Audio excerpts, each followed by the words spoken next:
కురుక్షేత్ర మహాసంగ్రామం జరగడానికి ఒక విధంగా కుంతీదేవి కూడా కారణమా? కుంతీదేవి కర్ణుడిని తన పుత్రుడిగా స్వీకరించిందా? అసలు కుంతీదేవికి ఎంతమంది కుమారులున్నారు? వీటన్నింటికీ సమాధానాలు కావాలంటే మా వీడియోని పూర్తిగా చూడండి. Welcome to our channel devotional tales Telugu. మహాభారతంలో కుంతీదేవి చాలా కీలక పాత్ర పోషించింది. ఈమె పాండురాజు యొక్క మొదటి భార్య. 18 రోజులు జరిగిన కురుక్షేత్ర మహాసంగ్రామంలో చిట్ట చివరకు విజయం సాధించిన పంచపాండవులైన మహాయోధులకు తల్లి ఈ కుంతీదేవి. కుంతీదేవి తండ్రి శూరసేనుడు.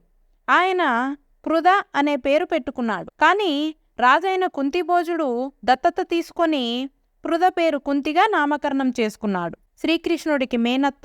కుంతీదేవి బాల్యం విషయానికొస్తే ఆమె చిన్ననాడే చాలా బుద్ధిమంతురాలు అనిపించుకుంది. ఆమెకు దైవభక్తి, గురుభక్తి కూడా చాలా ఎక్కువ. కుంతిభోజుడు వారింటికి ఎవరైనా వస్తే కుంతీదేవితో వారికి పాదాభివందనం చేయించి ఆశీర్వదించమని అర్థించేవాడు. ఒకనాడు కుంతిభోజుడు సభలో కొలువై ఉండగా దూర్వాస మహర్షి అక్కడకు వచ్చాడు. ఆయన రుద్రాంశ సంభూతుడు, పరమ కోపిష్టి.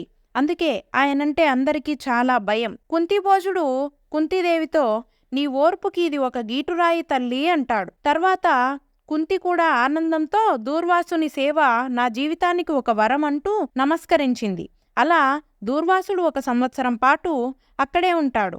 ఆయన ఎంత కోపం చూపించినా కుంతి చాలా సహనంతో ఆయనకు సేవ చేసి ఓర్పు, సహనంలో భూదేవి వంటి దానివని మునీశ్వరుడితో అనిపించుకుంది. ఆమె సేవలకు మెచ్చి నీకు ఏం కావాలో అడుగు అంటే కుంతీదేవి ఏ కోరిక లేదని చెప్పగా దూర్వాసముని నీవు పసిదానవు, నీకు ఏమీ తెలియదు, అందుకే అడగలేకుంటున్నావని నీకొక మంత్రాన్ని ఉపదేశిస్తాను. ఈ దివ్యమంత్రం సహాయంతో నీవు ఏ దేవుడితో కోరుకుంటే ఆ దేవుడి ద్వారా పుత్రుడు ప్రాప్తిస్తాడని కుంతిని ఆశీర్వదించి వెళ్ళిపోతాడు.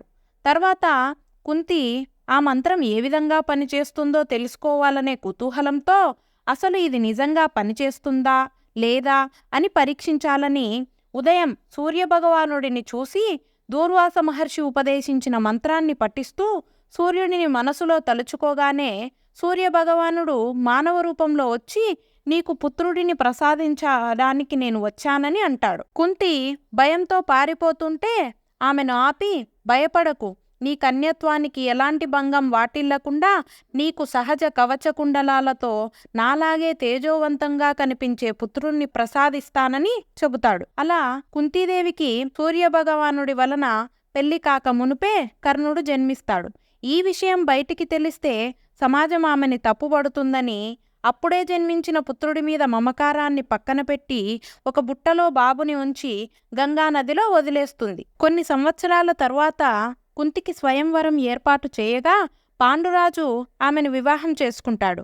అలా కురువంశానికి కోడలిగా వచ్చి అన్నింటా పాండురాజుకు తోడుగా ఉంటూ తన బాధ్యతలను సమర్థవంతంగా నిర్వర్తిస్తుంది. తన భర్త మాద్రి అనే యువతిని 2వ భార్యగా తీసుకుని వచ్చినా సవతిగా కాకుండా సొంత సోదరిగా చూసుకున్న గొప్ప మనస్సు కలిగిన కుంతీదేవి తన భర్త అయిన పాండురాజుతో వినోద విహారయాత్ర కోసం అరణ్యానికి వెళుతుంది. అక్కడ కిందముడు అనే ముని పాండురాజుని నీవు సంభోగంలో పాల్గొంటే తక్షణమే మరణిస్తావని శపిస్తాడు. అప్పుడు కుంతీదేవి దూర్వాస మహర్షి తనకు ఉపదేశించిన మంత్రం గురించి తెలిపి పాండురాజు అనుమతితో ఆ మంత్రాన్ని పఠించి యమధర్మరాజును ప్రార్థించగా ఆయన అంశగా ధర్మరాజు పుడతాడు. తర్వాత అలాగే వాయుదేవుడిని ప్రార్థించగా ఆయన అంశగా భీముడు జన్మిస్తాడు. ఆ తర్వాత ఇంద్రదేవుడిని ప్రార్థించగా అతని అంశగా అర్జునుడు జన్మిస్తాడు. ఈ మంత్రాన్ని మాద్రికి ఉపదేశించింది. తర్వాత ఆమె అశ్విని దేవతలను ప్రార్థించడంతో నకులుడు, సహదేవుడు జన్మిస్తారు.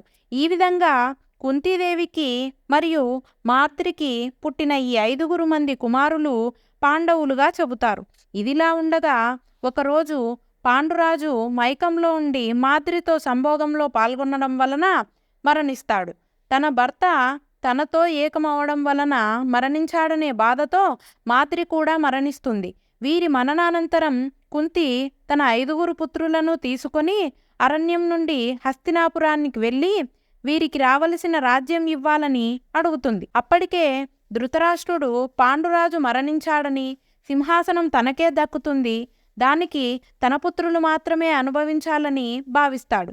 కానీ కుంతీదేవి పట్టుబట్టి పాండవులకు రాజ్యంలో భాగాన్ని ఇప్పించి ప్రజలలో పాండవులకు గౌరవం దక్కేలా చేసింది. ఇకపోతే కౌరవుల అసూయ, ద్వేషాలను ఆమె ఏనాడూ పట్టించుకోలేదు. తన పుత్రులు చూస్తూ ఉండగానే అస్త్రవిద్యలను నేర్చి పెద్దవారైనారు. గురువైన ద్రోణాచార్యుడు రాజకుమారుల అస్త్ర విద్యా ప్రదర్శన ఏర్పాటు చేయగా అక్కడికి ఒక యోధుడు వచ్చి, నేను అర్జునుడు చేసిన విద్యలన్నీ అవలీలగా చేయగలనని అంటాడు. ఆ మైదానంలో పైన కూర్చున్న కుంతీదేవి ఆ యువకుడిని చూసి, సహజ కవచ కుండలాలతో వెలిగిపోయే ఈ యోధుడు నా బిడ్డ కర్ణుడే అని గుర్తించి భావోద్వేగానికి గురి అవుతుంది. పైగా రథం నడిపే సూతపుత్రుడిగా కర్ణుడు పెరిగాడని తెలుసుకుంటుంది. అప్పుడే ఈ కర్ణుడు నా కుమారుడే అని చెప్పినా మహాభారతం కథ అక్కడితో ముగిసిపోయేది.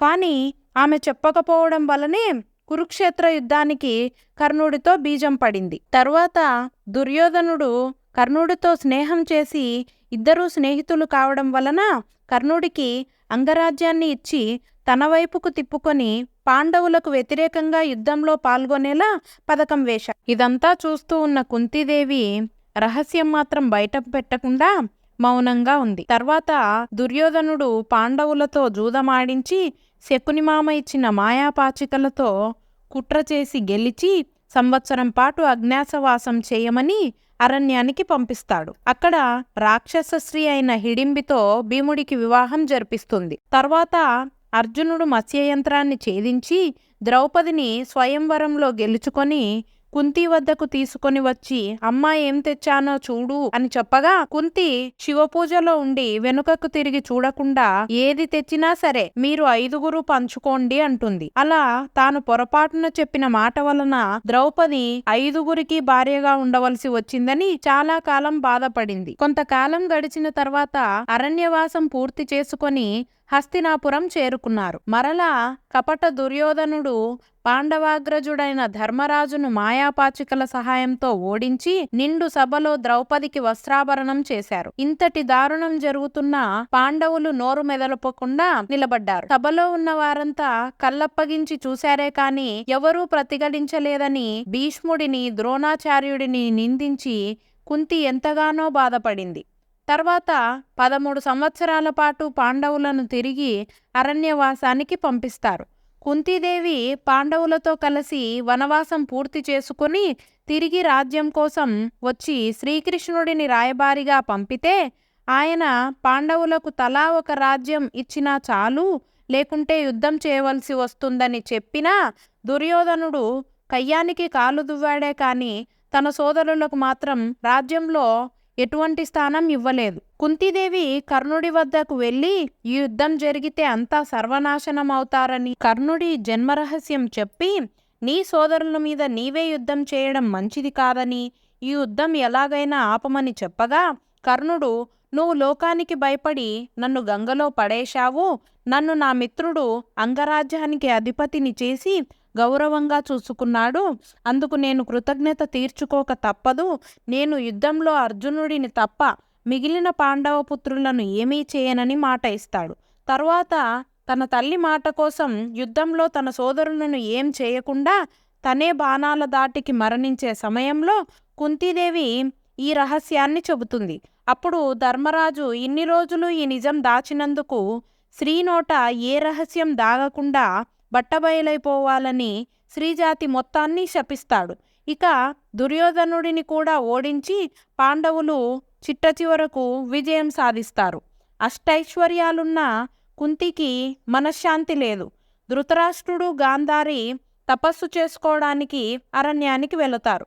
తన పుత్రులలో ఒక్క కుమారుడైన కర్ణుడి మరణానికే తను ఇంతటి బాధను అనుభవిస్తుంది. మరి గాంధారి తన 100 మంది కుమారులు మరణించిన బాధ ఎలా ఉంటుందో అని, ఆమె ఇంతటి శోకసంద్రంలో మునిగి ఉందో అని ఆమెకు సేవ చేయాలని కుంతీదేవి కూడా వారి కోసం అరణ్యంలోకి వెళ్తుంది. ఆ అరణ్యంలో రేగిన కార్చిచ్చు కారణంగా ధృతరాష్ట్రుడు, గాంధారి, కుంతి సజీవ దహనం అయిపోతారు. ఇలా కుంతీదేవి జీవితం ముగిసిపోతుంది. ఈ వీడియో నచ్చినట్లయితే లైక్ మరియు షేర్ చేయండి. ఇలాంటి మరిన్ని ఇంట్రెస్టింగ్ వీడియోస్ కోసం మన ఛానల్ని సబ్స్క్రైబ్ చేయండి. Thanks for watching. జై హింద్.